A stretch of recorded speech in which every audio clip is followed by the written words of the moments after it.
scraps, peels and leftovers in the green bin. To find out more, visit playford.sa.gov.au/fightfoodwaste.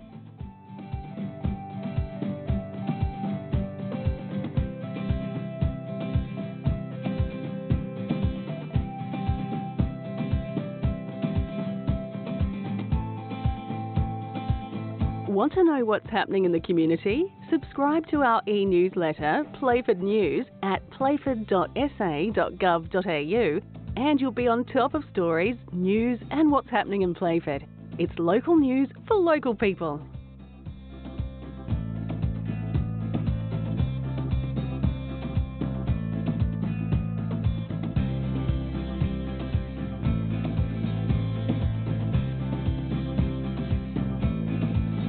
Want to get involved in your community?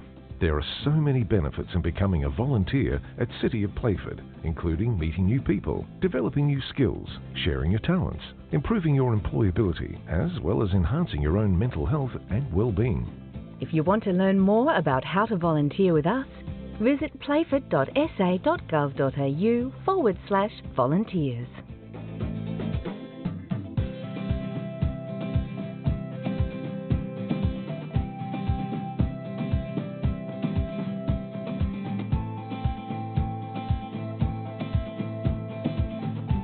Feedback about our city's future from our community is really important. It helps us prioritise your needs when planning services, projects and other initiatives. A convenient way to have your say and stay in the loop on any upcoming consultations is by registering your details on our Engagement Hub website at playford.engagementhub.com.au. We look forward to hearing from you.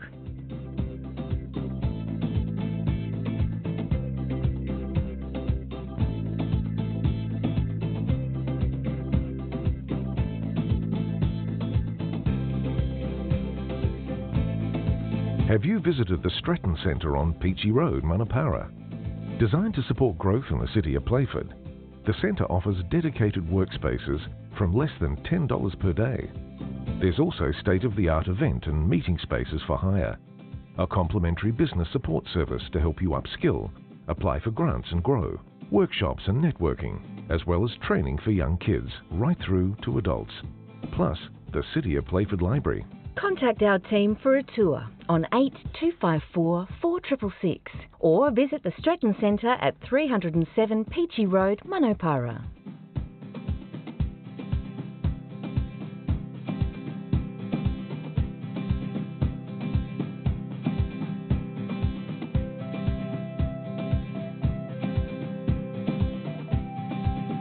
Support your local theatre and arts industry and enjoy a show at the Shedley. Playford's iconic Shedley Theatre is bringing a great selection of local and national performances to Elizabeth. For more information on their upcoming shows, visit theshedley.com.au or call 8256 0500.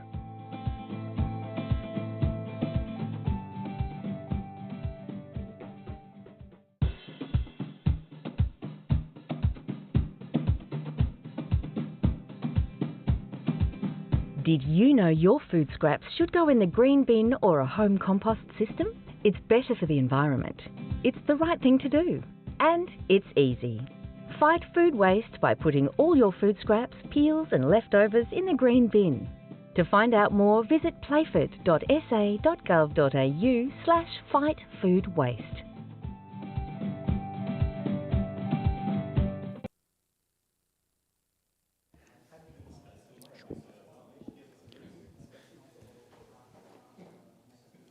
Good evening all, and welcome to this March meeting of the City of Playford Council Assessment Panel. I'll take this opportunity to welcome members and staff and those who have joined us in the gallery here in person and online this evening. I'll shortly get to some introductions, but I'll just start by reading our acknowledgement of country. We would like to acknowledge that this land we meet on today is the traditional land of the Kaurna people, and that we respect their spiritual relationship with their country. The City of Playford would also like to pay respects to elders past, present and emerging. Now, as we do have a gallery with us, the members of the panel before you this evening, so to my left is Aaron Curtis, and to my right is Adam Squires, and just on the table down here in front we have Paul Micken and Councillor Misty Norris. And my name's Jeff Parsons, I'm the presiding member. We are ably assisted by members of Council's administration with us tonight. We have Matt, our Senior Manager of Development Services, Leif, our Assessment Manager, Muda, Oliver and Muro, our Planning Officers, Sky, who's helping us with governance and minutes, and Nate, who's on IT and will make sure that I press the right buttons. So good evening to you all. We do just have a few administrative items we need to work through, and then we will get to our first item for consideration this evening. So members, in terms of the attendance record, all members are present, there are no apologies. The minutes of the last meeting was held on the 19th of February 2026. All members received a copy of those minutes. Any questions in relation to the minutes? No, in that case, I'm looking for a mover that they be adopted, please. Aaron, you're moving. Is there a seconder? Adam, thank you.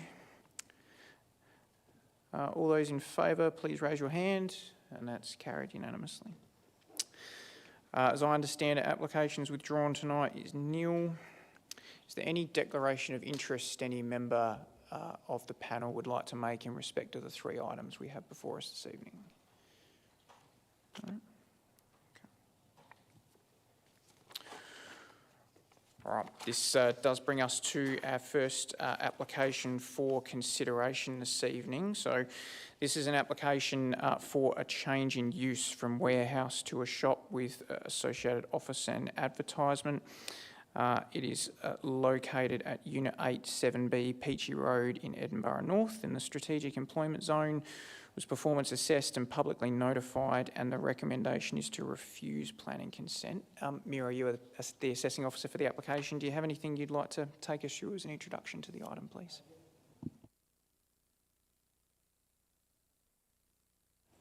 Hello. So essentially, the applicant proposed the application as a combined land use of a shop and bulky goods outlet with a warehouse for the purpose of a store. As well as the office and the advertisement, and this was due to the particular Afros store storing and selling items such as African furniture, floor coverings, window coverings, bedding Manchester, and various homewares. Essentially, we reviewed the documentation provided, and we've determined that the predominant use is a shop, and we acknowledge that after review of the documentation. The proposed shop incorporates ancillary components, which are the bulky goods in the warehouse, along with the office. And it's not uncommon to see this for a shop, and also the functionality of a shop in previous instances. And you see these kinds of items being sold in the shop, and those kinds of bulkier goods items usually stored in the back of house areas. So this is what we see there. However, having regard to the definitions of the bulky goods outlet and warehouse, we consider the range of items identified by the applicant is considered that the components are ancillary predominantly to the primary use of a shop, and they don't effectively meet the definition of the bulky goods and warehouse, and not at the scale of and nature that would independently satisfy those definitions for a warehouse and bulky goods outlet. Furthermore, we look into the traffic with the code specifying 23 parking spaces, meaning that there's a shortfall of 17. However, in consultation with our traffic engineer and myself as the assessing officer, we decided to go with the lower parking rate as identified by the applicant, being 15 car parking spaces, which still leaves them at a shortfall of 9, which is still significant in my opinion, in our opinion. But we've taken that into account in consideration of the business model that the Afro store proposes, essentially. And therefore, we look at basing our refusal on the strategic employment PO 1.6. Bulky goods outlets and standalone shops are located to provide convenient access and transport and access parking PO 5.1, sufficient on-site vehicle parking, and traffic access and parking PO 6.4, pedestrian linkages between parking areas and the development are provided that are safe and convenient, along with 6.7 with on-site visitor parking spaces sited and designed to be accessible to all visitors at all times. Okay, thank you, Miro. We appreciate that introduction. Now, members, we did have a couple of representations for this item, and one representative did indicate a desire to be heard, which is Craig Earl. Craig, understand you're with us online this evening. We can see you on our screen. I might just get you to say something just to make sure we can hear you well. Yeah, I've just joined. Can you Yep, hear me okay? excellent. Yeah, we can hear you. So just before you start, I've just got a few rules around how this process works. So just bear with me and I'll explain it to you, and then I'll hand the floor to you. So this is really an opportunity for you to address the panel and to speak to your representation. You can highlight any key points you would like the panel to consider. Once the representatives have addressed the panel, the applicant is given the opportunity to respond. Representatives and applicants have 5 minutes within which to address the panel. I do normally keep track of time. That's just so I can provide procedural fairness to everyone. So if you get close to that mark, I'll just ask you to begin summing up. Important to note that the panel has copies of the written representations that have been submitted for each item that's with us this evening. So as I said, this is really a chance, and panel members have obviously had regard for that and read the representations and the response. This is really a chance to focus on the key points. The panel might have questions, so once you finish speaking, I'll just check if members have any questions for you. Often the panel can have more questions of the applicant than the representatives. That's just because we need to drill down into the detailed knowledge that the applicant has of the proposal. Once you've spoken, there's no further opportunity to address the panel, but you are welcome to stay in the gallery, either in person or online, as the case might be, and watch the decision-making process. The panel's role is not one where we need to mediate between the parties to find a compromise. We have to make a balanced planning judgment, and we use the information that you provide to help us in that process. And the final point to make is that the council assessment panel often people can confuse that with the council itself. We are separate bodies. The panel is an independent body charged with making planning decisions. We do have a councillor who sits with us on the panel, but we are quite separate to the elected member body in the council. So all of that said, Craig, I'm happy to hand the floor over to you. As I said, you've got 5 minutes to make your presentation, so you can start when you're ready. Thank you very much. Thank you very much. So when we bought into that complex, it was a light industrial area, which we were quite aware of. So, and all the other complexes are industrial as well. So in saying that, there's obviously a high amount of traffic coming through there with trucks, forklifts, allocated parking spots as well. So our concern was mainly the foot traffic that will be increased with the forklifts and trucks going around in that area. Okay, and the car parking issues, like whether they've been allocated 4 or 5 car parks to that unit in the shopping complex, they'll require a lot more, and they'll be obviously coming across to our car parks, which we obviously allocated to our premises, and we require them because we've got a lot of people coming in and out during the day, and obviously people parking your car spots will be causing angst. So that's our concern, and obviously with the trucks coming around. All day long, they're coming in and out around the one way. So and also we've got the forklifts in use as we mentioned. Also we hire Unit 7 as well. We rent that for the past 6 months, and in the paperwork they're saying that was empty, which is incorrect.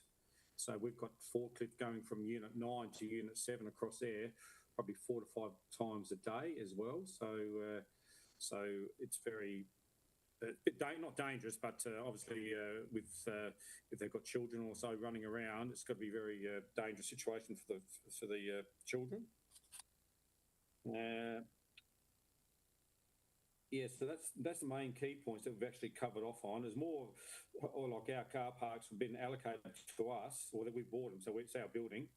And I think somewhere they refer to as they can use those car parks. We've got 5 car parks at the front of us, which are for the visitors, but the rest of them are allocated to us.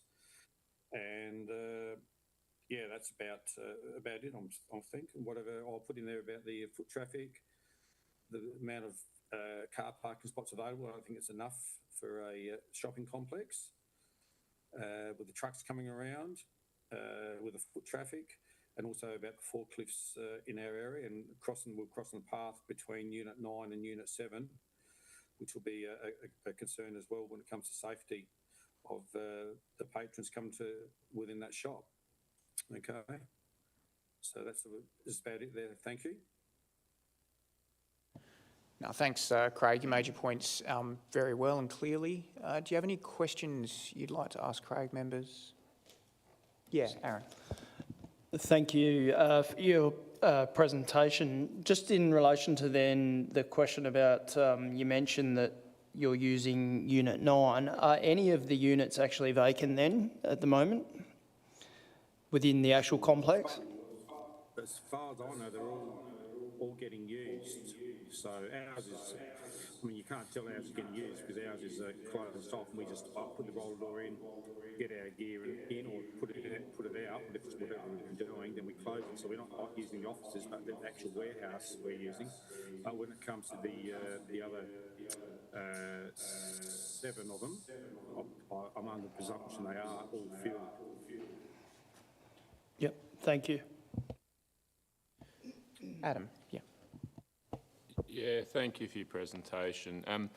In the documents, it refers to some common shared spaces to the front of the site, so up against Peachy Road. Is that your understanding? There's some sort of shared parks between all the different tenants? And I suppose the second part to that question is, are they full? Are they sort of empty generally, or how do they get used? Well, at the moment, there's 5 allocated spots for the rest of the units, and we've been there since day dot, which is coming up to a year and a half, 2 years. Nowadays, they are completely full because other units are actually using for car parking as well. So you'd be lucky to get, so during the day, you'd be lucky to get 1 car spot in there available. Thank you. Thank you. No further questions? No, no further questions for you, Craig. So thank you for your presentation again. You're welcome, like I said, to stay online there and observe. Yep, yes. Now, that was the only representative I had to be heard in respect of this item. I understand there may not be a representative of the applicant with us. Is there anyone representing the applicant in the gallery this evening in this item? No. No. Okay. So it doesn't appear, members, that the applicant is present to respond to the representation or to respond to any questions we may have.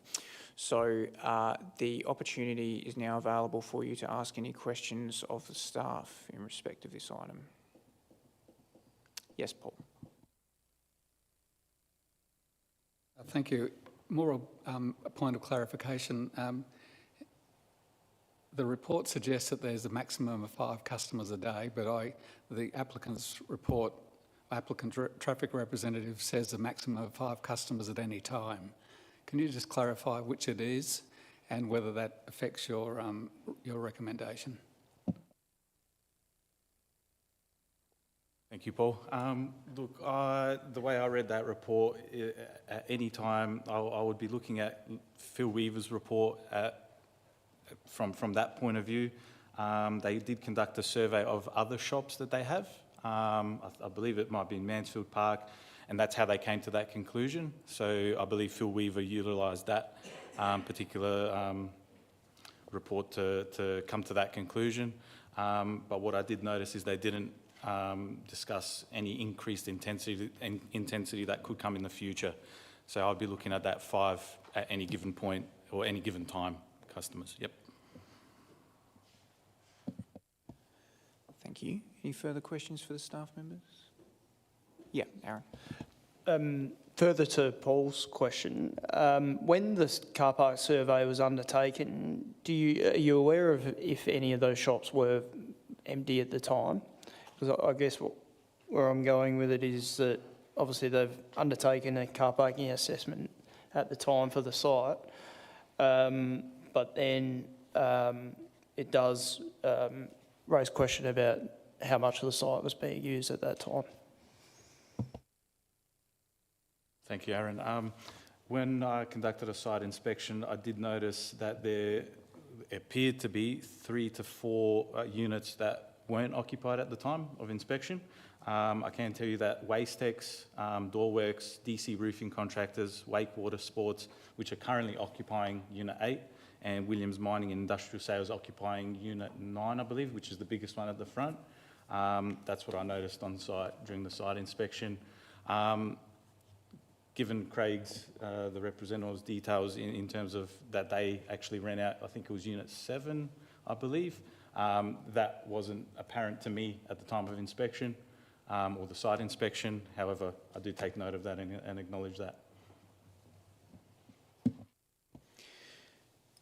Any further questions, members? Yeah.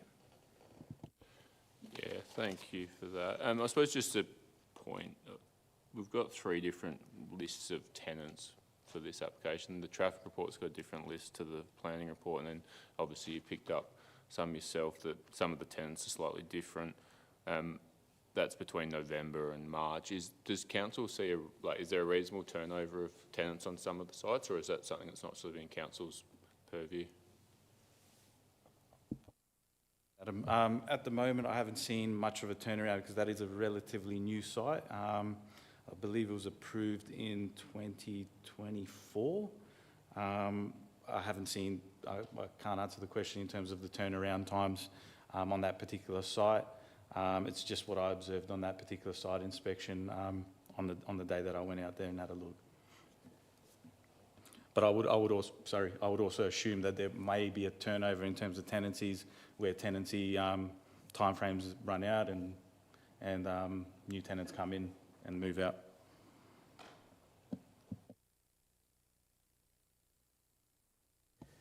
Thank you. Any further questions, members?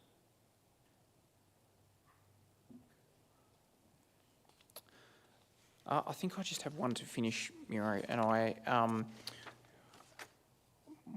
there's a figure in your report, which is figure 11 on page 31 of our agenda, and it shows, I guess, a possible pedestrian pathway through the site. Is that actually, is that marked on site, or is that just, I guess, an indication about where pedestrians could go? Is it formalised, I guess, is the question I'm asking. Thank you, Jeff. Sorry, just having a look. Just from memory, during that site inspection, it was marked purely by a sign, just saying shared zone, and it has a figure of a pedestrian and a vehicle. Yeah, so at the moment, I can't see that it was marked out. Essentially, it looks like a concrete path that's somewhat elevated that people can utilise and go through. However, I did see vehicles sort of protruding onto that concrete path. Going to my point, whereby is it safe? Is it convenient access?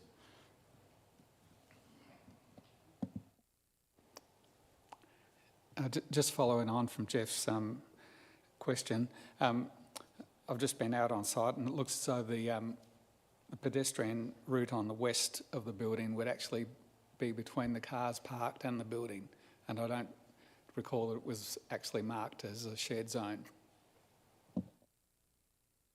You, Paul? It definitely doesn't look like it's marked. It's just signposted. Yep, it's purely a sign. So, yeah. All right, thank you. I'm not seeing any further hands raised for questions. So, members, it's now our opportunity to put forward our views in respect of this item, to potentially debate the matter. We obviously have a detailed report, good quality detailed report from the administration, and all of the relevant documentation to inform our decision-making process, and the recommendation is that planning consent is refused. What are your views in respect of this item?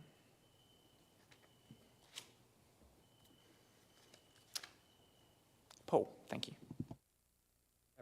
Happy to start off.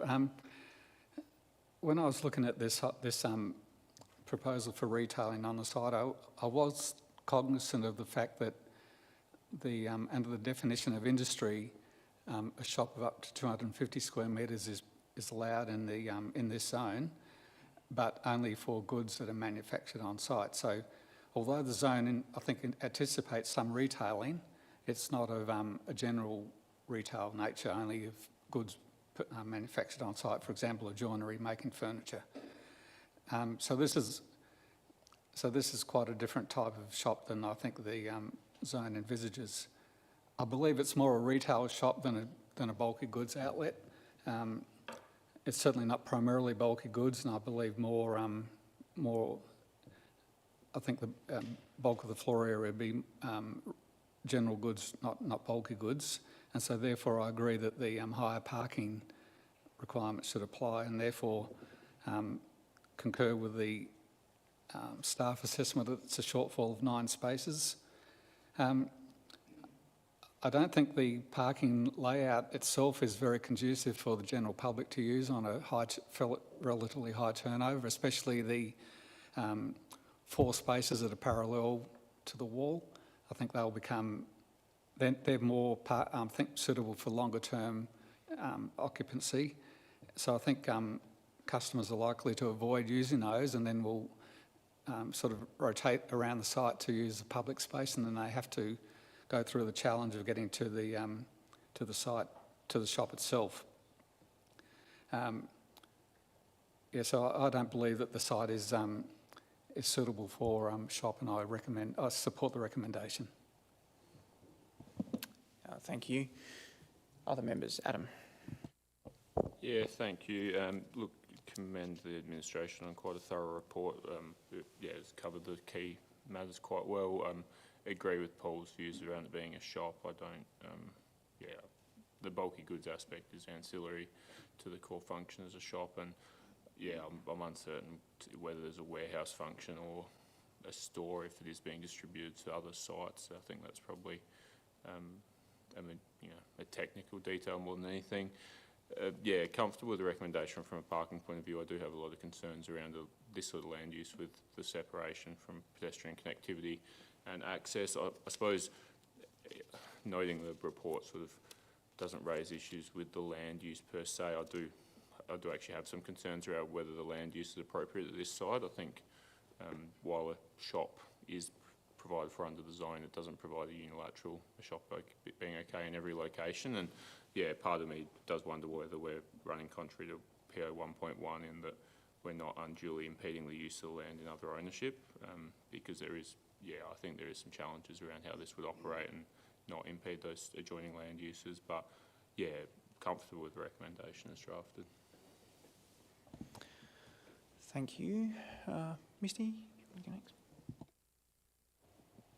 Thank you. Look, I'm pretty much, I guess, with the strategic employment zone, I do think the shop itself does fit in with the zone or what the zone envisages. So that's the first part. It's more so, again, when we start looking at, I guess, those traffic concerns. So obviously the movement of the other businesses that are already there. So when we're talking about truck movement, forklifts, etc., I guess the possibility that there could be an increase in traffic, and again, is there sufficient parking space? According to the report, there is not. Does that then also look at the possibility of diminishing, I guess, the role of or not even the role, but just the capacity of the other businesses to move around safely? And even as you guys were talking before as well about that pedestrian access, I think there's already concerns there on its own without then increasing, obviously, foot traffic and movement around the site. The site itself it doesn't have much space for high traffic anyway, as it is. And I would probably be in agreement at this point in terms of refusal, just based on the fact the safety concerns, the impact to other business. Thanks. No, thank you. Aaron. Yeah, thanks through the chair. I agree with all of the other members, so I'm unable to support the application and agree with the recommendation of staff.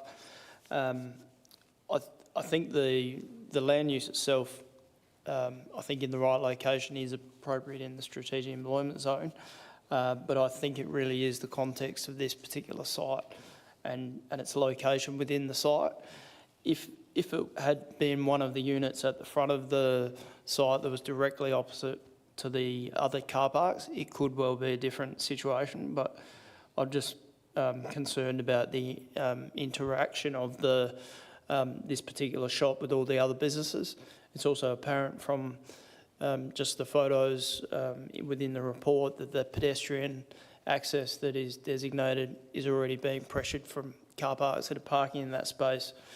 Whilst that's somewhat for the community title or the body corporate to be able to manage that interaction within the site, it isn't a good planning outcome to have a shop where you have high turnover of customers that are interacting with other businesses that are using forklifts and other plant and equipment.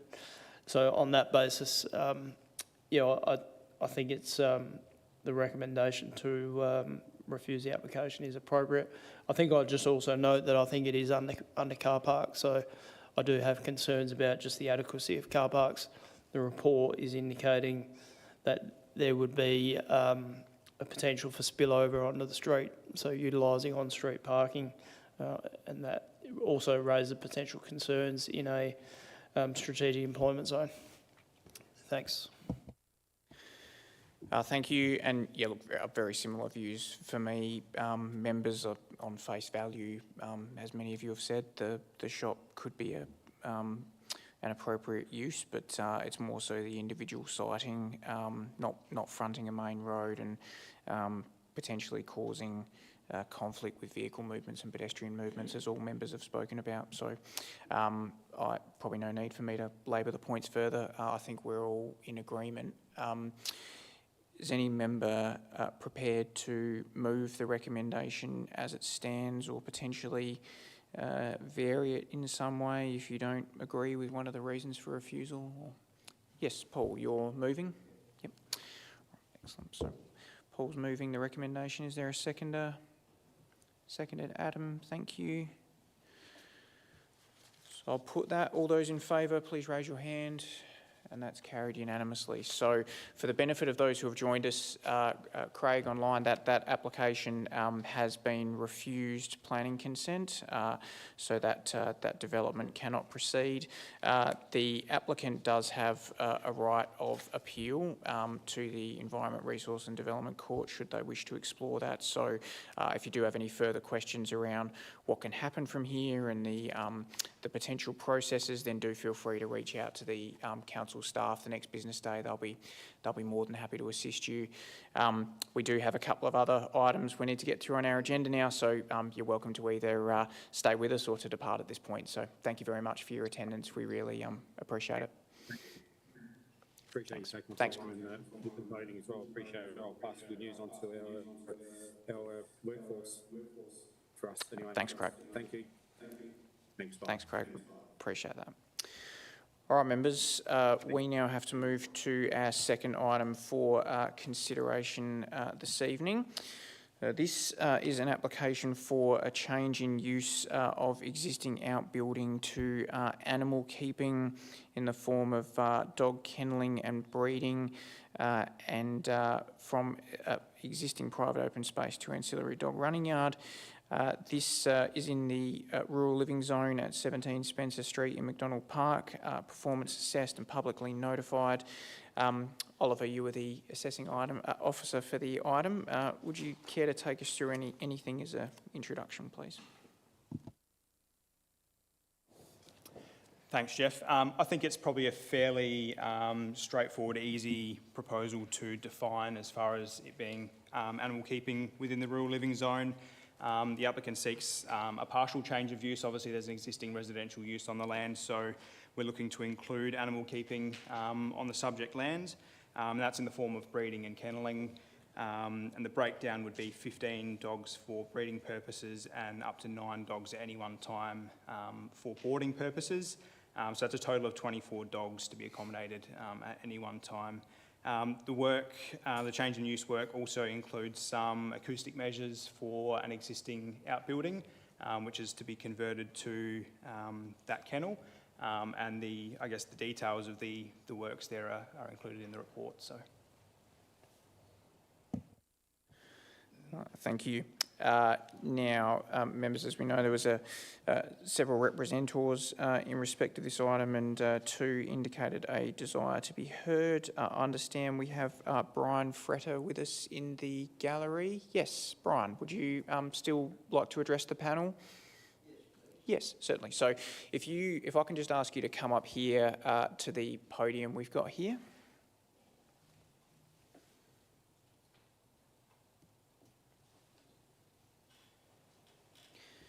I think the microphone's already been switched on there for you, so it's the same rules that I went through originally, so when you're ready, we'd be happy to hear your presentation. Thank you. Okay, well, I gather you've got a copy of my... Okay, so there's no need for me to read this out again, is there? There's no need to read it out, but you can highlight any key points you'd really like us to take account of. I think that's an important thing for the panel to be aware of, just to expand on your views. Okay, look, I've looked it up on the internet. They're already registered as a dog breeder, so they've already set the business up. They're 50 metres from my bedroom window, all right? So my main concern is the noise. I can't sleep at night. On a hot night, we like to sleep with the window open. You know? Anybody here that likes to hear dogs bark all night? 1 o'clock in the morning, you know? If they'd go out and speak to the dogs, they'd probably quieten down. But they're just continuous barking. So that's my main concern, okay?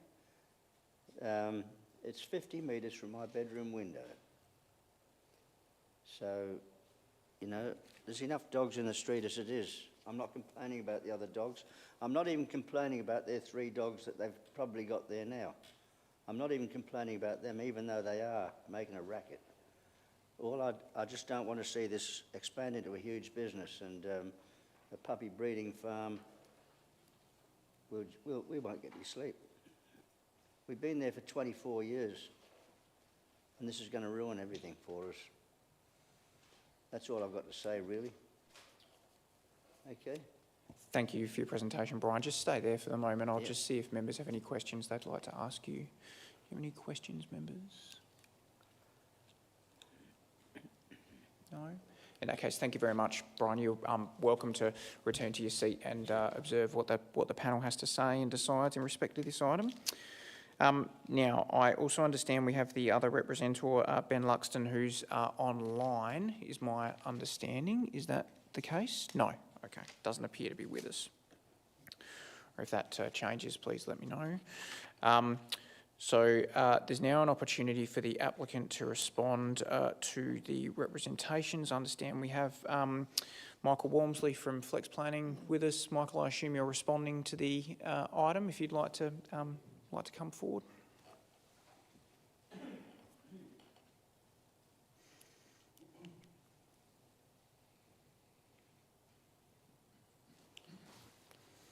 Do I need pressure? Good to go by sounds of it. So just in short, the major concern appears to be noise mitigation from the keeping of the animals. As the panel would be aware, the client has commissioned a acoustic report from VIPAC that has made some fairly simple but effective provisions to minimise acoustic noise leaving the premises in an unreasonable manner, and the client has incorporated those design features into the application, and they will it would be expected that would address the majority of those concerns.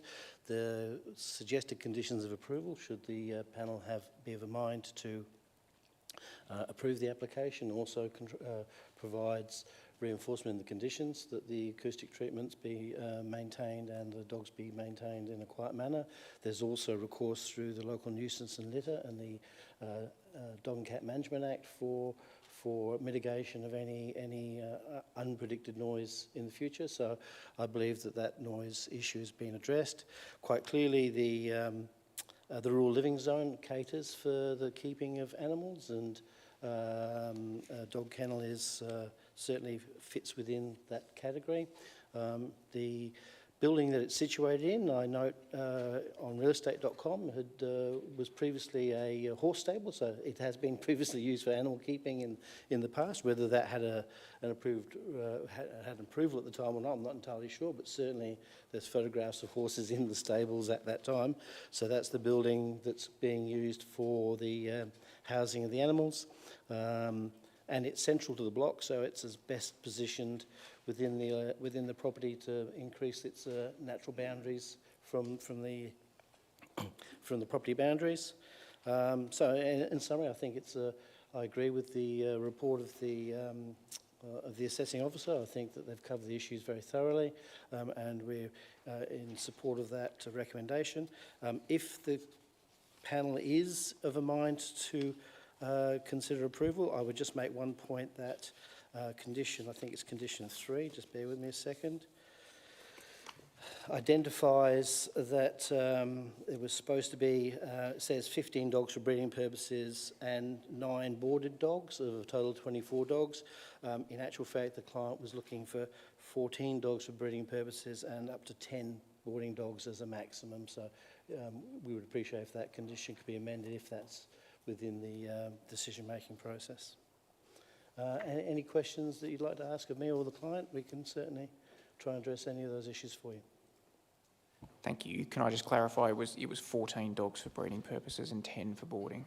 That was the. Yeah, that was what the client had. Sorry, what the client had asked for. I suspect this might be a typographical error more than anything else. Sorry?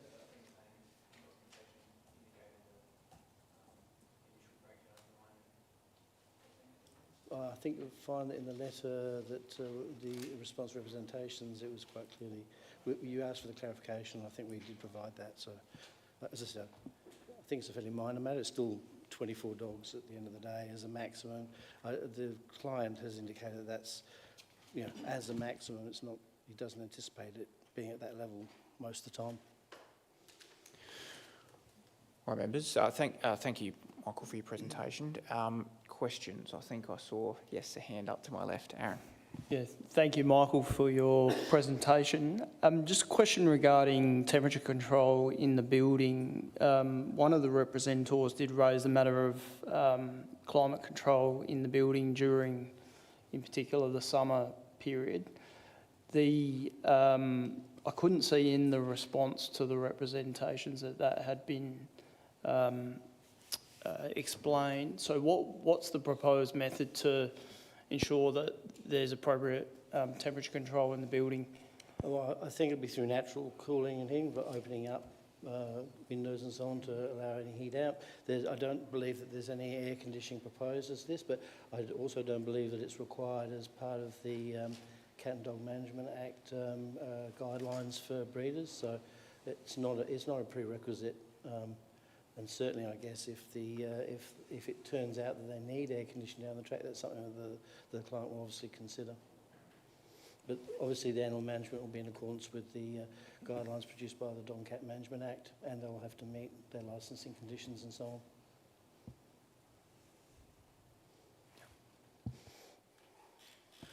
on. Oh, sorry. Yes, Paul.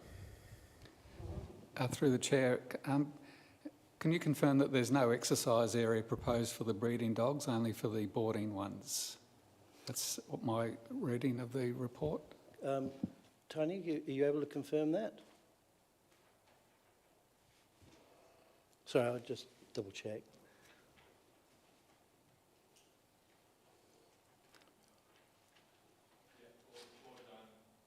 So the exercise area is for the boarders only. Okay.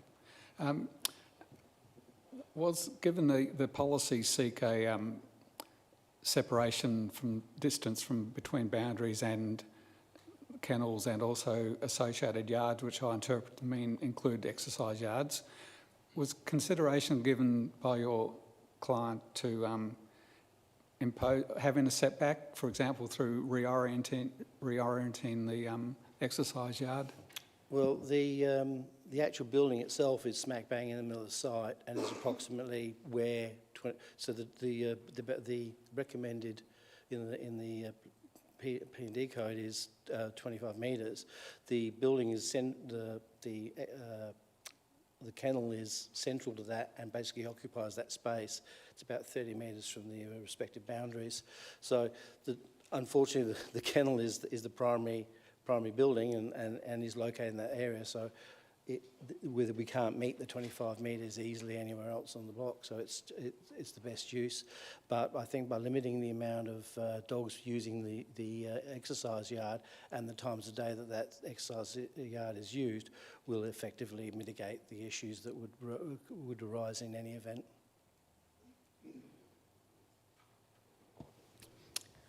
Yes, Adam. Yeah, thank you. And point of clarification, which you may not be able to answer. I don't by no means an expert on Dog and Cat Management Act. I suppose that just following on from Paul's question, are you suggesting there's no requirement under that act for the breeding dogs to have an exercise yard? Because I do know we're talking about 14 dogs in that shed in a permanent capacity with no exercise yard. I can't speak to that guideline, I'm sorry. Yeah, because I suppose just I find it hard to consider that. And then if there was a need for an exercise yard, that's different to the documentation that's with us in terms of the acoustic treatments and those sorts of matters. So I suppose that would likely be a future variation. Is there any plans around that aspect of the business that it's not referenced? Not that I'm aware of at this stage, no. Yeah, sorry, follow-up question.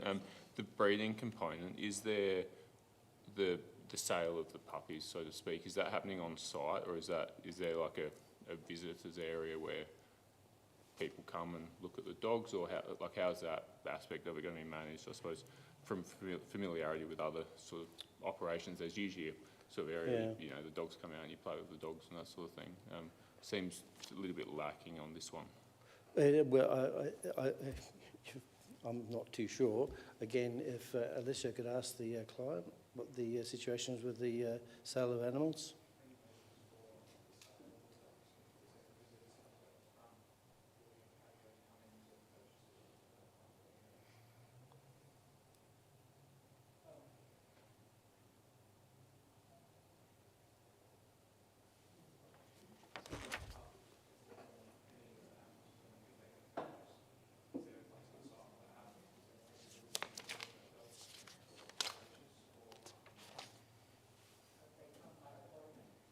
So they come by appointment, same as with the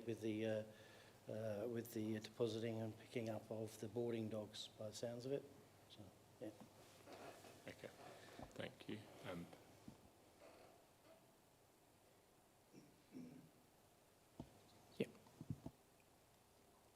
Yeah, thanks. Through the chair, just one further question, and it relates, I guess, to Paul's point around the exercise yard and being right up against the neighbouring property. What controls would you put in place in the event that there was dogs that were banging up against a fence, or, for example, if a neighbouring property has a dog, my experience is you can get dogs that are, you know, banging on the fence and things like that. What is the proposed approach to manage that sort of thing? Well, it's my understanding that the dogs when they're being exercised will generally be supervised.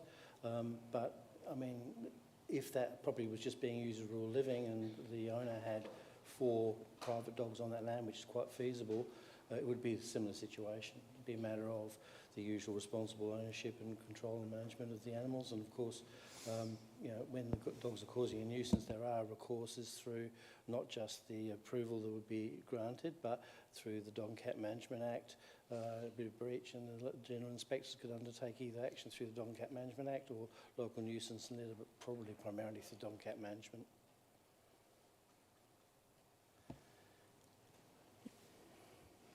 Sure, Misty. Thank you. I don't know who can answer this, but I was just reading on page 82 where it talks about the City of Playford bylaw provides concession for the number of dogs kept on any premises where the dogs are under 3 months of age. But then I guess my concern is, one, how many puppies are going to be there at any one time, the increase in noise level, etc. Like, we could assume there could possibly be 50 dogs there. I guess, again, puppies, along with those, 14, 15 for dog breeding purposes, but that does take considerable impact to, obviously, you know, the residents next door, etc. So I'm just sort of trying to understand, because you can't control how many puppies a dog has, but you're trying to keep control of these dogs, and at the same time, again, they need running space. You guys have mentioned the need for a play area, which doesn't seem to be accommodated for the dog breeding dogs. So, yeah, I guess from my aspect, I'm just trying to understand how many dogs can actually be there. Yes, there's a concession, but are we talking we're getting up to 50 at any one time? Yeah, thank you. And because in response, not in response to, in addition to Misty's question, which was a question I was going to ask, which was for a little bit more detail around the puppies, because Misty's quite correct. The bylaw says that essentially they've got to be off the property by 3 months of age, or else they'll be in breach of the dog numbers that are permissible under this approval, if it is approved. So is that feasible to have all puppies sold by 3 months? And then I guess I was going to build on that too and say, where are the puppies stored? Are they in the same pen as the mother, or how does that work? Has the acoustic report taken into account the fact that we could have, you know, litters of puppies on site as well as the 24? So there are a few questions I think around that that I had that. Sorry, not trying to steal your thunder, Misty, but you were heading in the same direction I was. So do you have any advice around that, Michael, or do you need to confer with your client? Well, I can confer with the client, but I think the issue of the concession for the puppies came as a result of a discussion between myself and the assessing officer, and what would happen if there were more dogs on the property at one time due to the fact that the litter was bigger than anticipated, and so on. And that's when we discussed, well, at the end of the day, you know, if you have a few extra puppies, that would technically take it over the maximum permissible dogs. What was a pragmatic solution to allow for that? And that was, well, obviously puppies have to be moved on within 3 months for sale in any event. So, and you know, they're relatively benign when they're that small. They eat and play in the pen with the mother and so on. So we felt that was a good solution to allow for, you know, an unintentional breach where a litter was bigger than that anticipated, and the number went over. It's not an intention to have 50 dogs on the property. It's not, you know, that's not the intention of the concession. The concession is simply to manage the ceiling of 24 dogs. If you happen to have a litter that goes above, then it can be accommodated. It's only a very short period of time until the dogs are moved on, and the consistency with the bylaw with regards to puppies was agreed to be a good workable solution. Yes, Paul. Further question relating to exercise yards. Are there any relevant standards that indicate the minimum dimensions or area for an exercise yard for four dogs, which is the number proposed? I'm not aware of any regulatory standards for that, and I would think that it would come down to the size and species of dogs in some regards. So, it would be hard to give a standard. I mean, if you're keeping 4 Chihuahuas, it's somewhat different to keeping 4 Rottweilers. So I would find it hard to think that there is actually a specific standard. Obviously, it needs to be fit for the purpose. The yard is quite generous, and you know, compared to a residential yard, it's significantly larger than many residential yards that accommodate dogs. So I think it's adequate.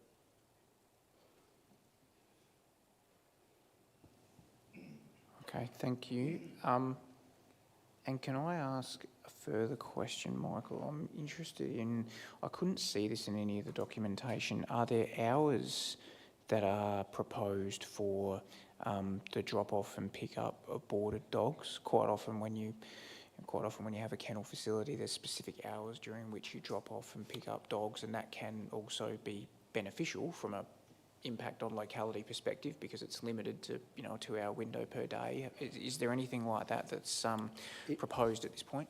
It was covered in the report that was submitted with the application. I don't recall the exact hours off the top of my head, but just bear with me a second. Here we go. Yeah. So drop-off pick-up by appointment only, Monday to Saturday, 8 until 10 in the morning, 4 until 6 in the evening. Sunday, public holidays, 5 till 6 p.m. So it's contained in the report. Yeah. Thank you. Further questions, members? No? All right, in that case, thank you, Michael. We appreciate it. Thank you very much. We'll come back to you if we need anything further. Now, members, your views in respect of this item. We do have another excellent quality report from the administration and a recommendation that planning consent is granted, subject to a number of conditions and advisory notes. What are your views?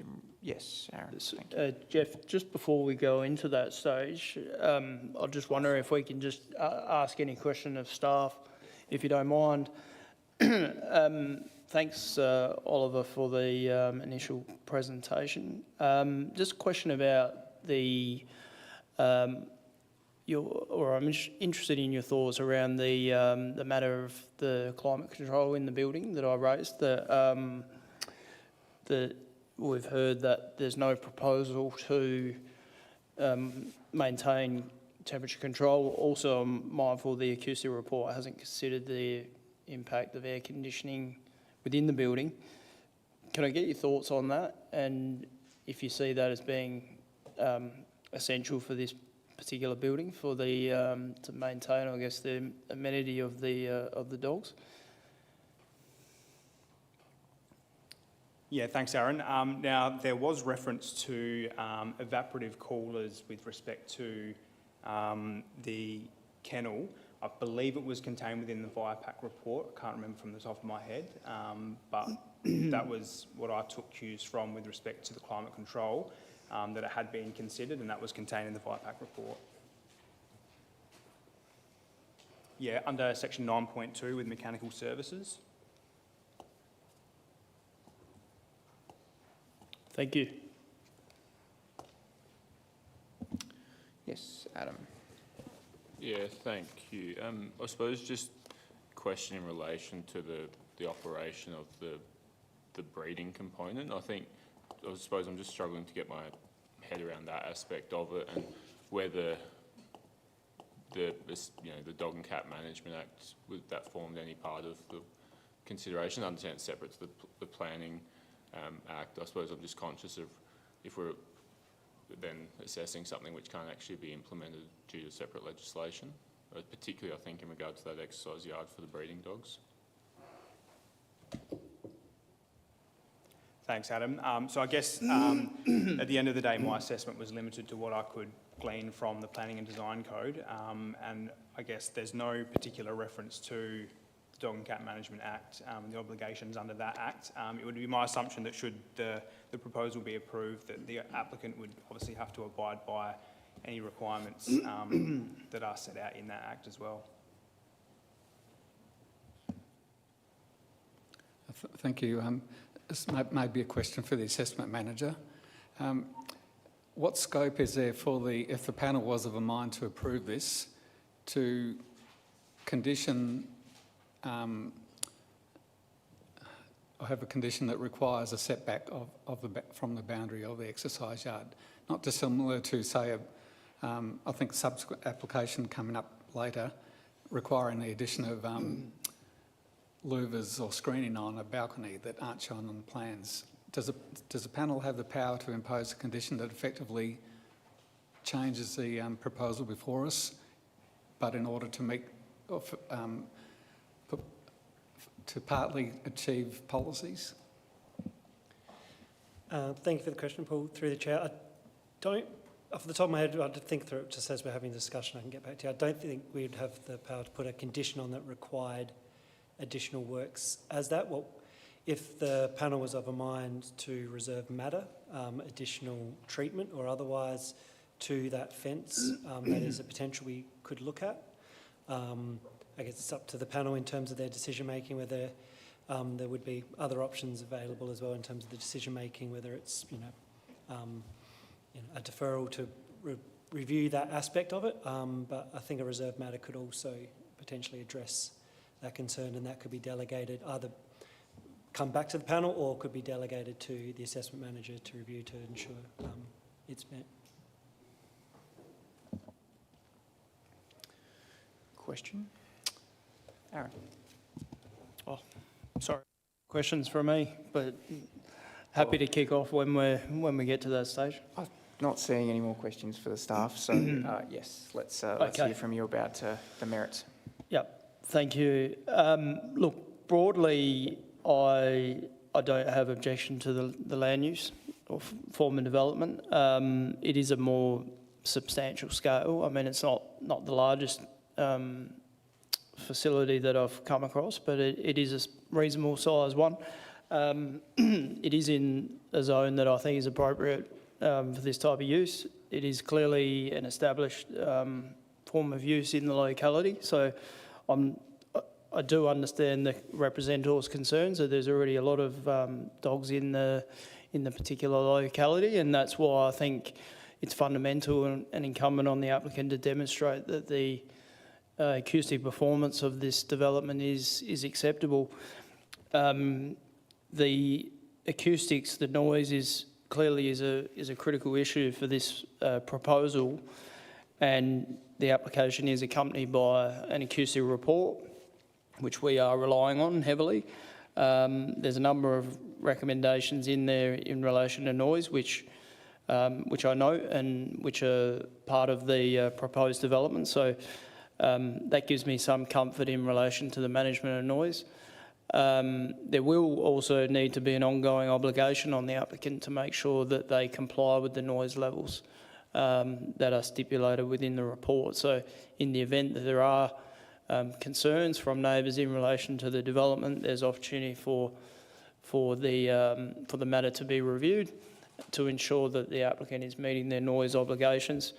I do hear Paul's point in relation to the yard that is the training yard right up against the fence. I think there are heightened risks around dogs being right up against neighbouring fence, which I mentioned earlier. So I think there is some merit in having that yard somewhat shifted off, whether there was an internal fence or something like that to keep it off. The other matters, I think the waste management all seems appropriate and reasonable. So there seems like a regime that's proposed to be put in place, which I think is acceptable. There's also quite a bit of car parking that's proposed on site, so I don't think there's any indication that the car parking is inadequate.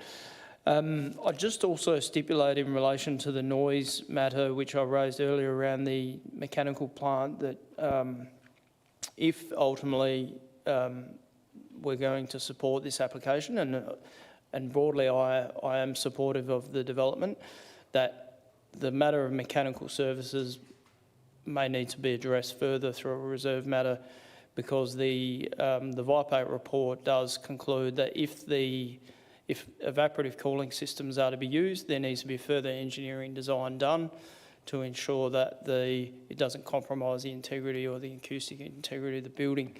So I think that needs to be noted. They were my key points. Thanks. Adam, yeah. Thank you. Yes, agree with earlier conversations, quite a thorough report, and agree with Aaron that as a land use, I'm comfortable with the kennels and the breeding component being something that is provided for in the zone. I suppose where I've struggled with this application is I see the breeding component as the primary use, but there's very little reference in that application documentation around how that's actually going to function or operate. I think it's impractical to expect that those 14 dogs aren't going to need exercise or some form of outdoor circulation at some point in time, even for simple things as cleaning cages, pens and otherwise. I also think they're it wouldn't be substantial traffic, but there would be an element of traffic from people attending the site to inspect puppies, all that sort of thing. To Aaron's point, the heating and cooling aspect. So I think it is, the application documents are somewhat lacking in terms of the management of that aspect of it. I don't see it as fundamental to the application. It is something that could be likely addressed by a reserved matter, but I am conscious that we rely heavily on the acoustic report, which has been based on no more than 4 dogs outside at any one time, and those being 4 boarded dogs. There is, the potential for those noise provisions being exceeded if you get more dogs than that 4 outside. So yeah, I think some further detail and rigour in that would be beneficial. But yeah. Thank you. Paul. Firstly, I don't believe the proposal is seriously at variance with the code, particularly on the basis that animal keeping, to me, is expressly anticipated in the zone by virtue of performance outcome 1.1 and also policy with direct reference to animal keeping in PO 1.2. I think the scale is acceptable. It's I take Aaron's point that it is maybe on the larger end, but it's from what I understand, it's smaller than the one diagonally across the road. Although the policy relating to the allotment size is not strictly met, it's about 10% below. I think given the position of the building within the centre of the allotment and the fact that the kennels themselves will exceed the 25-metre setback, I don't believe that site variation, so to speak, is fatal. You probably gathered from my questioning, my only concerns really relate to the exercise yard. However, despite all my questions, I think given that it's only a very low number of dogs, 4 dogs to be in that area any time, I think somewhat allay my concerns, although I would have liked to have seen some separation from the boundaries. And I think it might be a challenge for the operator to supervise the dogs in that area, but they've committed to do that. And finally, I believe that the acoustic measures proposed will ensure that noise is mitigated, and I believe that there's adequate separation from the nearby and adjacent sensitive receivers. So I support the proposal. Thank you. Misty. Okay. I have a little bit of frustration with this application, but again, this is purely based on the operational aspects, I guess, of the facility itself. In terms of the actual proposal, in terms of land use, it does meet the requirements. There's obviously similar use in the same area that's already occurring. We've spoken about the setback and the fact that there's essentially only 4 dogs out there at any one time. Acoustics essentially seem in order, but then I guess that is based on, I guess in a way, an assumption. Like, because it's not going to be based on how many puppies and dogs are essentially there, we're basing it on the fact that there's, 14 plus the boarding dogs. So my concern is, I guess how much noise can a puppy make? But the only things that I have concerns with, again, and they've all been raised, the air conditioning, the temperature inside, essentially that sort of facility, the dog yards, and then that capacity, meeting that requirement to essentially, remove the dogs within the 3-month period. But I think overall, in terms of the actual development application, that they've met the requirements. So, yeah, I guess in that regard, I'll look to support. Okay, thank you. Look, I have similar views, members, although I'm probably a bit more hesitant in terms of just some things to be clarified. So I guess my view is that I certainly support the land use. I think it's clear that it's anticipated in the zone. I think the staff report has set out the land use argument very well. I was satisfied with the design of the building. I like Paul, thought a greater setback for the exercise yard would have been beneficial, but I didn't think it was fatal. Really, all of the waste issues I thought were well documented and detailed, noting that a wastewater application is approved, and there were, I thought, quite thorough arrangements in place for solid waste. So I was satisfied with all of that. I think for me that, and Adam touched on a few of these matters, but just some of the arrangements around how, making sure puppies are off by 3 months of age, having an acoustic report that potentially takes into account the fact there could be higher numbers of dogs on site. It may be that puppies don't lead to any sort of reasonable noise impacts, but that hasn't sort of been demonstrated in my view. And Adam also mentioned how the pens are cleaned. When, if the facility is full, does that lead to more dogs outside? How are the breeder dogs exercised? Is that necessary? The plant and equipment, as we've heard. So for me, there's just a few items that I would appreciate some clarification on. So I'm probably slightly more hesitant, bearing in mind that I still think it's appropriate. So that's my views, but it does sound like I might be in the minority. So what I might do is ask whether there's someone prepared to move the recommendation as it stands, and in doing so, I would just ask that members consider whether or not you're satisfied with a potential change to condition 3, as we heard from the applicant, which was just an adjustment to the numbers, which I think I'm seeing from the staff is of no concern to them, and I would agree. I don't think it changes the proposal in any respect. So it would be 14 dogs for breeding purposes and 10 dogs for boarding purposes. So is Adam? Yes. I suppose I might test an alternative recommendation to include a reserved matter to provide for an updated management statement relating to the operation of the breeding aspect of the facility, and an updated acoustic report to reflect the potential for more than that 24 dogs on site at different times, and how that interacts with potential exercise of those breeding dogs and associated uses. Thank you. I might ask the staff for their view on this, because, and I certainly take the point, that's the sort of information that I feel might be beneficial. I would appreciate the staff's view though on whether or not that's appropriate as a reserve matter, or whether you think you might need a deferral, because the thought process in my mind is that those things, depending on what they yield, might actually require further assessment, which might need to be undertaken by the panel. So I guess your views on that. Yep. Thank you, Jeff. Through the chair. Look, one, I guess first, both I don't think it all could be conditions. I don't think there's an appropriate one there. So I think the reserve matter and/or deferral is an approach to be taken. Given the discussion, my recommendation or my thoughts would potentially lean to deferral to further consider this based on those aspects you talked about. It may have other impacts.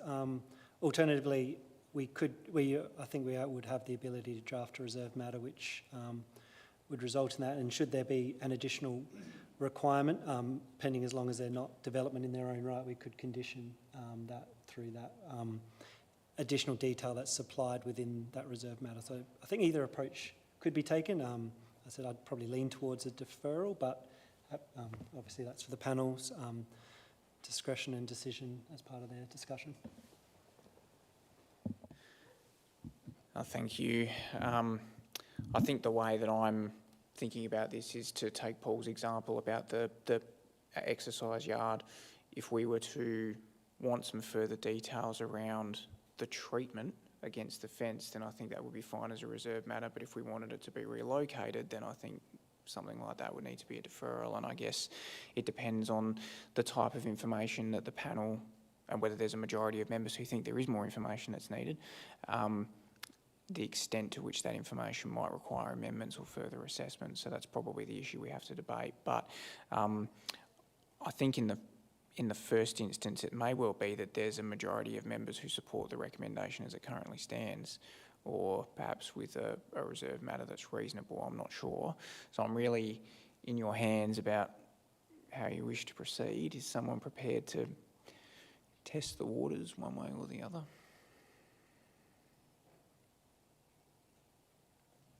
Aaron. Yeah, through the chair. As I mentioned earlier, I think if I was to move the application, it will be subject to an additional reserve matter that related to the further consideration of the acoustics related to the building. Given the comments within the acoustic report, I don't have any objection to Adam's suggestion as well around further consideration of some of those things.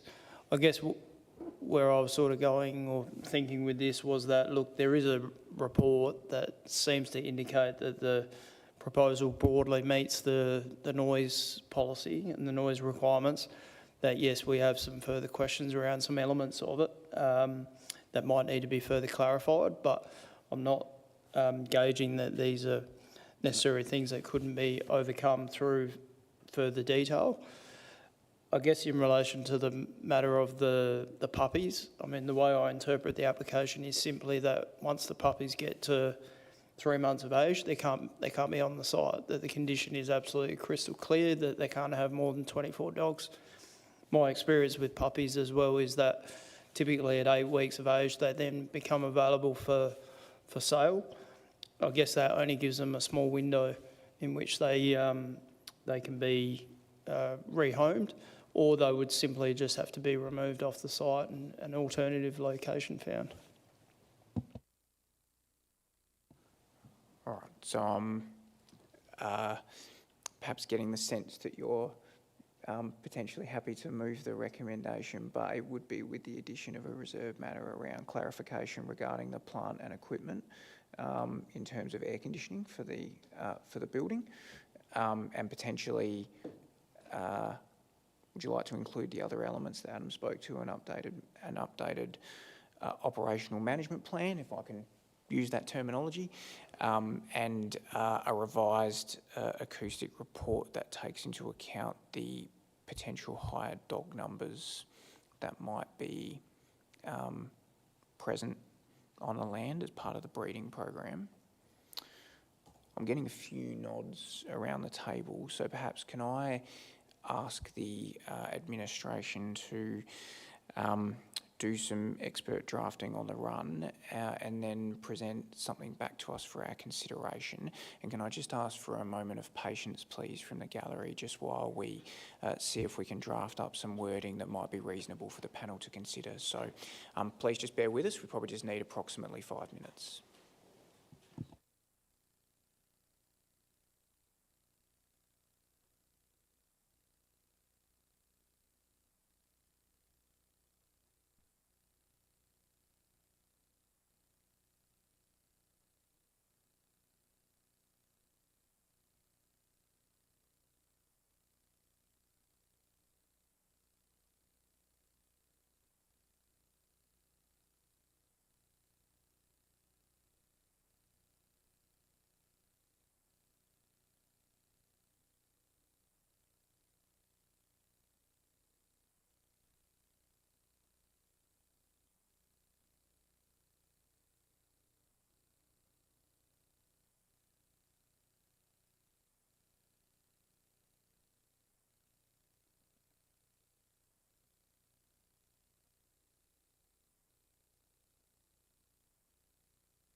Members, I'll just draw your attention, and those who are with us, I'll just draw your attention to the screen in front of you. There's now suggested wording for reserved matters. Aaron, you had some comments? Yeah, thank you through the chair, and thanks staff for drafting the amendments there. My only comment is around part 1, where do we need to be more explicit about what the purpose of that, what we're seeking is in relation to, because we're asking for further details on the, I guess, the breeding program. Is that specifically around to ensure that there is not an increase in dogs beyond 24, or is it for other reasons? I think it is for other reasons, Adam. Yeah, I suppose in my mind, the further detail that's needed relates to the operation of the commercial aspect. You know, when are people attending the site? When a dog collection's happening? What hours does that happen between? How are the dogs exercised? And the pens are cleaned. Those aspects of it. So, yeah, the function, I suppose, is an important aspect from my side. Yeah, and I think it's good points from both of you. I think some further clarification is a good idea, and my personal view is I agree with what Aaron suggested. I'm not seeing, what Adam has suggested. I'm not seeing any indications in the alternative, so I'll just give the staff a moment to draft that.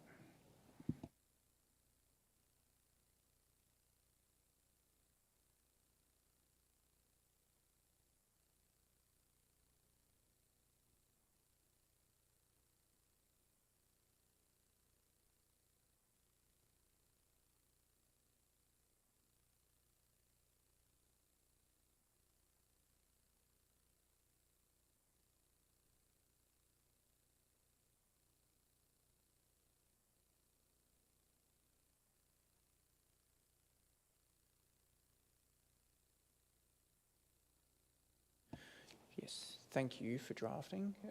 Yes, Aaron. Yeah, further to the chair, and I think it's also important to note that in relation to the condition 5, it's that the condition doesn't preclude either of the types of dogs from using the dog park recreation area, as long as there's no more than 4 dogs in that area. And I think if we're talking about animal welfare and the ability for animals to exercise, I think that is important that there is some flexibility for that, so we don't just have only the one form of the dogs that's able to use that area. And so I interpret the condition essentially gives flexibility for that. No, thank you. All right, members, you do have an amended recommendation in front of you. Any further comments in relation to those reserved matters or the wording? No? So the recommendation now before you is that planning consent is granted, is subject to those additional reserved matters, and I think Sky, thank you, has made the changes to condition 3 just to reflect the amended dog numbers. Not amending the total, just the difference between breeders and boarded dogs. Aaron has moved that. Is there a seconder? Seconded by Adam. All those in favour, please raise your hand. All those opposed? So that is carried.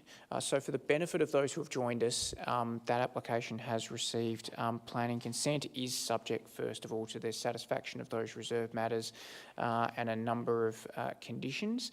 If you do have any questions around the process from here, what consents are still required, any rights that you may have, please feel free to have a discussion with the administration the next business day. They'll be more than happy to assist you. We thank you for your attendance and your input. I think that was of great assistance in our deliberation on that matter. We do have one further item to get to, so you are welcome to either stay with us or leave us at this point. So thank you very much for your attendance. We really appreciate it. Now, members, we must move to our next item.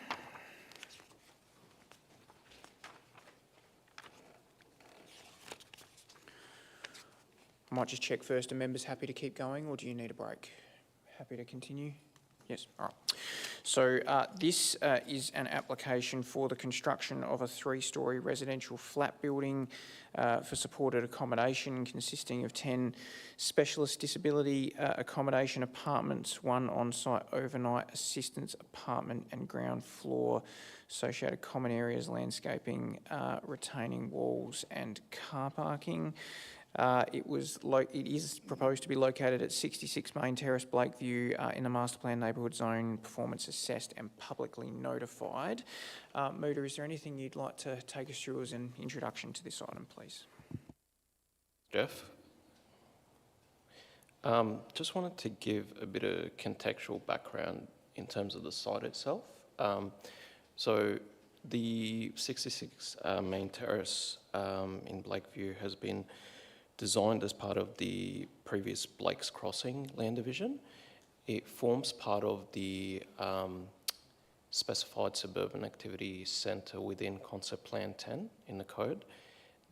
Essentially the idea around Village Terrace and Main Terrace is to essentially be a main street activation of the actual wider Blakeview area and provide various services. So as you guys can see within my report, there's the Blake's Crossing Christian College, there's the shopping precinct, there's the Rivo Gym, the childcare centre, fast food outlet near Village Terrace. I think that is a sort of a critical aspect to this development in terms of the merit of the development against the Planning and Design Code, noting that some of the representations concerns are around the wider traffic impacts and the waste management impacts of the area and also the building height. I will just point out as part of my investigation of the site and also conducting a site inspection that although the development is shown as 3 building levels, this adjacent Rivo Gym, which is a 2-storey development, is actually fairly consistent with the 3 building level aspect. So I think here it's shown as 12 metres in height, or apologies, a little bit higher than that, whereas the Rivo Gym is probably 11 to 12 metres in height as well. And I think it would just be important to take that in context. One of the representation was focused in regards to the current issues of waste management to Bray Lane. Now, as part of my investigation of the site as well, that Bray Lane is actually used as a service laneway for both the, call them non-residential uses existing out on site, but also the residential lots at the back. I was out on site actually during bin collection day, and the bins from the residential lots are fragmented all over the laneway. So in terms of vehicle parking there, it is something that the traffic engineer spoke to me about and actually said that council will be investigating whether there needs to be any sort of line marking of the laneway itself just to avoid illegal parking. But for most of its use, it's mainly a thoroughfare for a lot of the parking of the commercial uses and also the bin collection as well. Happy to speak to any further clarifications that are needed from the panel as we go on. Thank you. Thank you very much. I appreciate that. All right, members. Now, we did originally have a hearing of representations. I'm just going to check that we don't have any of the representatives with us because it certainly appears we don't. We had Kayla Thompson. No. We also had Ms. Schmidt. No. And we had Mr. Summers. No. So, and I still don't think we have anyone online at present. So, none of the representatives who had indicated a desire to be heard appear to be with us. I know we have Sean Elliott from URPS with us on behalf of the applicant. So, even though there's no need for a hearing of representations, you still do have the opportunity to pose questions to the applicant should you wish. Do we have any questions we would like to put forward? and I'll invite Sean to respond to them. No questions? Right, well, in that case, thank you very much for your patience in waiting for this item. There might still be questions that do arise, so bear with us. Do you have any questions you would like to pose to the administration members? Yes, so I think Paul was first. Sorry, Adam, so I'll just go to Paul. Thank you. Through the chair, I may have missed it in my reading of the documents, but when did the reference to disability accommodation appear? I can't seem to find it in the original URPS report or elsewhere.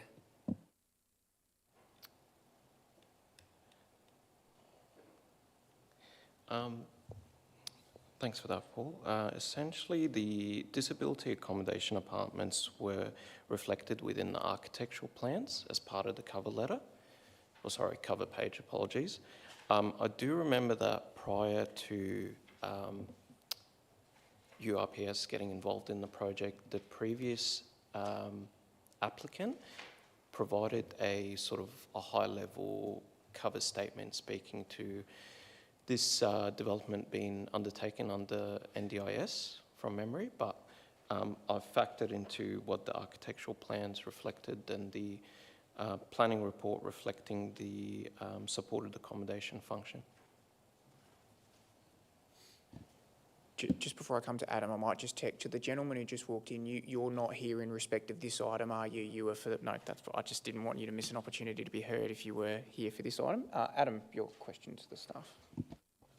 Yes, thank you, Muda. Just I suppose a point of clarification on a couple of the conditions of the recommendation, just for my benefit, and you'll have to bear with me as I find the page now. Condition 13 and 14 relating to the screening, just to confirm, I suppose, my read of condition 13 is that reflects what's in the current plans, so in essence, condition 13 reinforces what's shown on the plans. I suppose if you're able to clarify where the privacy screens are intended that are referencing condition 14.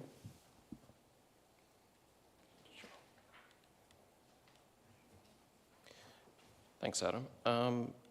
Yeah, the condition 14 is fairly reflective of the elevations that are part of the architectural plans. I think just in terms of the agenda, that would be located on page,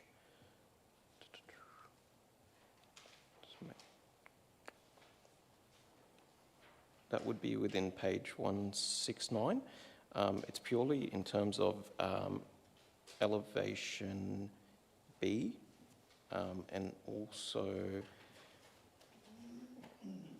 elevation A.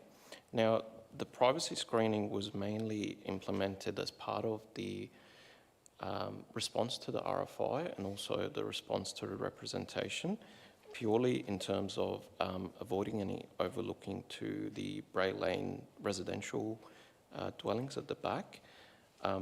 Essentially, that condition 14 is a fairly general condition which we implement as council to ensure that the privacy screening is still meeting the planning and design code provision, but also with this development, luckily, it is meeting that function as well.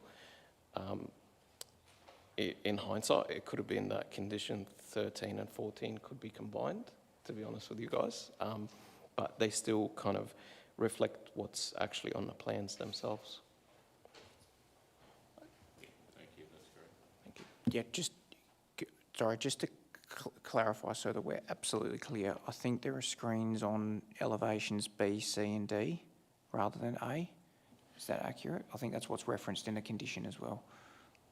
Just so the panel can be absolutely clear, because I think elevation A faces the commercial areas, if memory serves, and you can see the screens on elevation B and D fairly easily, and on C, I think they're on the far right. Yes, side. apologies, it is. Yeah, elevation B, C and D are the ones that are reflective of the privacy screening. I should note that those privacy screening were also implemented, so there would be well, there wouldn't be any sort of overlooking to the adjoining childcare centre. Again, the context of the childcare centre is that it is a 2-storey building, and the childcare centre actually has the outdoor play area for the children at the 2nd level. So that was sort of implemented by the applicant as well to avoid any kind of safety concerns or overlooking to any children out there. And I know we're not up to the merit discussion yet, but it's fairly common to separate those conditions. I still think that's a reasonable approach given the different heights between screens and windows. So I think my personal view is that's the correct approach. So, members, do you have any further questions for the staff? No? In that case, I seek your views in respect to this matter. We again have a very comprehensive, good quality report from the administration and some pretty thorough documentation from the applicant and the representatives. We have a recommendation that planning consent be granted. It is subject to a reserved matter and a number of conditions. What are your views in respect of this item? Adam, you're first. Thank you. Yeah, thank you. Look, yeah, I agree. Quite a thorough report, and it covers off the pertinent issues well. From a land use point of view, I believe supported accommodation is consistent with what the zone envisages. It also is, conveniently located to services, shops, and public transport. There's a bus stop right out the front. So in that respect, I support that aspect of the application. I believe the appearance, the height, and the massing is appropriate. Again, this is a centre development, and you do typically look for built form and massing along your key commercial routes, and this continues the street frontage that's been established through other developments. Traffic, I was comfortable with that they're providing an oversupply of parking from what the code requires, and I do commend the applicant for that aspect of it. I acknowledge the existing traffic issues which may exist along Main Terrace and Village Terrace, but it is important. Like this site was rezoned as part of a broader master plan development, and the road was designed accordingly. The land use that's proposed is probably of a lower intensity than what the zone allows for on this site. So I do accept that, the traffic increase from this development is probably going to be less than if it was a commercial use or otherwise. So, yeah, look, I'm comfortable with the recommendations as drafted and support the conditions. Thank you. Paul.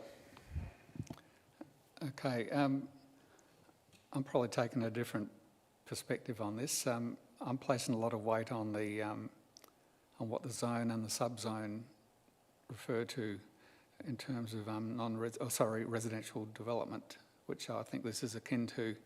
The proposal certainly, I think, demonstrates a lot of good design features. It's quite an unusual development, obviously with very specific design criteria, but I think in my view, the subzone in this case seems to restrict the types of land uses that can locate within activities in particular.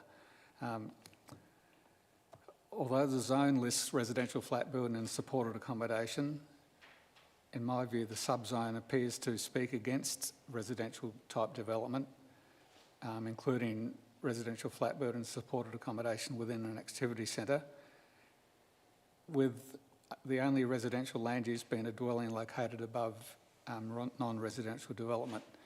I admit it's very poorly worded. In particular, about 2/3 way down in the list of in PO 1.1 in the subzone, it says "and" in any other case. I think it's very poorly worded, but I think to demonstrate, for example, consulting room is listed twice. It's listed both if it's within an activity centre zone and in any other case, whereas residential flat building and supported accommodation is only listed under the other any other case list heading or sort of wording. So I read that as quite an important statement that this is within an activity centre, and that the only types of land uses that really should be supported are ones that are listed of a commercial or non-residential nature, with only small dwellings above or at the rear of, above those uses being anticipated. So I'm open to hear what other members say, but I think despite its design characteristics and quite exemplar in many ways, that land use aspect is really weighing on my mind. Thank you. Good comments. Aaron. Yeah, through the chair. Yeah, I think it's an interesting, sorry, excuse me, an interesting point that the master plan neighbourhood zone and then the subzone have that inherent tension. And as you mentioned, that housing should be above, but not necessarily standalone. Whilst hearing what Paul's comment is there, I think to some extent I'm reading down the importance of that policy when I consider the particular, I guess, context of this particular site. I do acknowledge, yes, there's commercial uses on 3 sides, but there's also residential adjacent, and I guess there's other benefits that this particular proposal brings on this site, where you have close proximity to public transport, you've got walkability, and this particular use also encourages further activation outside of business hours. So I guess I'm mindful that there's other things that this particular development brings that does have what I consider to be benefits, and it very much supports residential living within an activity centre. I think it is a good design. I think there's many strong design elements within the building. It does build out largely to the street to create that sense of activation and enclosure and interest to the street. It looks like it's a well-considered design internally. I think this provides clearly an important form of accommodation. So I'll also place some weight on that. I think, as Adam said, there's more than adequate car parking provided, and arrangements for access are appropriate. There's been careful consideration given to the privacy and also overshadowing. I know some of the representatives raised concerns with overshadowing, but I think given the separation of the road, and then you've also got the garaging of the houses to the south that are right on the northern boundary, I think I'm satisfied with that aspect. The other matter was around waste management, that there's been careful consideration given to waste management.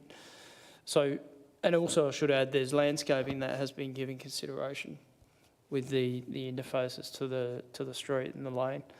So overall, I am supportive, but I do hear Paul's comments, and I think they're very much valid comments as well.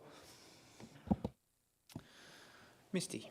Thank you. I actually did have a question, because when Paul sort of mentioned the whole non-residential nature of it, my understanding is that just directly off of Village Terrace we have an aged care sort of residential setup near KFC and McDonald's. Is that correct? Yeah, I believe so. See, I think there is a battle axe allotment with supported accommodation. Not sure if it's for retirement purposes or anything of that nature, but it is one that I believe from memory actually went through public notification as well without any representation, and it was deemed appropriate given the arrangement of the actual allotment itself, and it's not really viable to have some sort of commercial use at the back of a battle axe arrangement without that sort of primary street frontage. I just wanted to bring that up because essentially it is directly around the corner. Village Terrace is considered pretty much a main thoroughfare as well, especially with the fast food outlets. I do obviously acknowledge that there's less visual amenity there because it is sort of hidden in behind things, but I guess the argument there would be that essentially that has already gone through, it's already developed, is there, and then that would sort of, you know, lead into, well, if we've got it around the corner, why are we not doing this here? So I guess for me, I don't really see an issue with this development. I know people have concerns. We spoke to traffic concerns. Again, Adam raised the fact that, you know, retail outlets would probably actually bring in more traffic than this type of development would. I think the design itself is fine. We talk about the height of the building in relation to Revo, even though Revo's double story, it is quite large and quite significant height on each level. And I think at the end of the day, again, yeah, it does allow for that activation. You've got the public transport, you've got the shops directly there. You're giving the ability for those people that actually need it to be able to get out into that neighbourhood. Everything is right where they need it to be. So I'm in support of this application. Okay, thank you. Well, my views on this, members, I might leave land use till last. I thought the building height was reasonable. There's only marginal exceedances to the limits that are specified, and in any event, they're only specified in a T&V. I thought the design was quite a positive element in my view. I thought there was a reasonable interface at ground level, was a good level of articulation. I guess there could be some more variation in colours and materials, but I thought it was quite a positive aspect. I thought overshadowing had been demonstrated to not be a significant concern. Council's engineers were satisfied, and I think it was Adam who mentioned this, the car parking was in excess of what's required by the code, which I thought was refreshing. I did have a question to the staff, and thank you for providing me with something before the meeting, and that was just around waste collection, because waste collection is proposed to occur by a waste vehicle stopping in a laneway, which can be problematic, but the laneways that I'm used to dealing with in my day job are quite a different context to the laneway here, and I think the staff was satisfied that that wasn't going to cause any inconvenience to movements in the laneway, and I was satisfied with that advice, so thank you to the staff for providing that.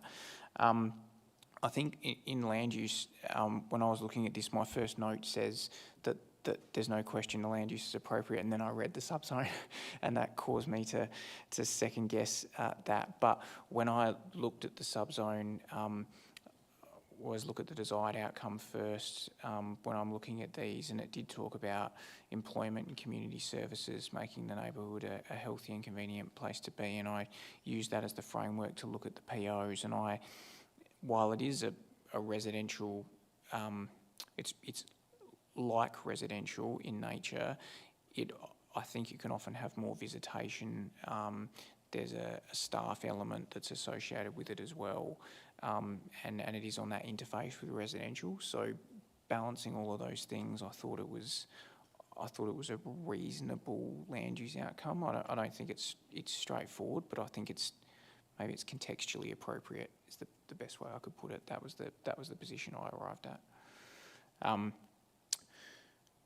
So it sounds as if we probably have a majority that might be in support. Are members satisfied, depending on your position, on whether it's a reasonable conclusion to arrive at? Are members satisfied with the recommendation as it currently stands, or is anyone seeking any amendments to that? No. Is there someone prepared to move the recommendation as it stands, or an alternative? Adam, moving? Yeah, happy to move as drafted. Okay. Thank you. Is there a seconder? Seconded, Misty. Thank you. All those in favour, please raise your hand. All those opposed? So that is carried. So for those who have joined us, for your benefit, that application has been granted planning consent, but it is subject to the satisfaction of that reserved matter. Obviously, building consent and development approval will still be required. If you do have any questions around the process from here, I know you're advised, obviously, by URPS, but if you do have any questions, feel free to contact the staff. They'll be happy to assist you. And we thank you for your patience. We know you had to wait through another couple of items to get to this point, so thank you for that. We appreciate your attendance. you are welcome to either stay with us or depart at this point, so thank you very much. Members, just returning to our agenda and our last few administrative items. There are no applications for consideration with persons wishing to be not to be heard.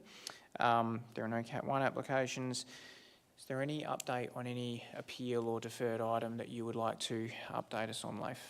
Not at this month's Cap. Thank you. Is there any item of other business from the staff? Sorry, from the members. And then from the staff? No, okay. There are no staff reports, no confidential matters. Is there any item of planning policy any member wishes to discuss? No. Right, members, I'm happy to declare the meeting closed at 7:48 p.m. Thank you to the members for your attendance and deliberation on those items. It's very much appreciated, and thank you to the staff for all your assistance. I think I have said before that the quality of the reports is excellent, and I think I speak on behalf of the panel by saying that they are excellent. I've been a member of this panel for a long time, not to say that they weren't good quality beforehand, but I think you can see the level of effort that goes in, and they really are to a high standard. So, yeah, well done. And thank you. Good evening.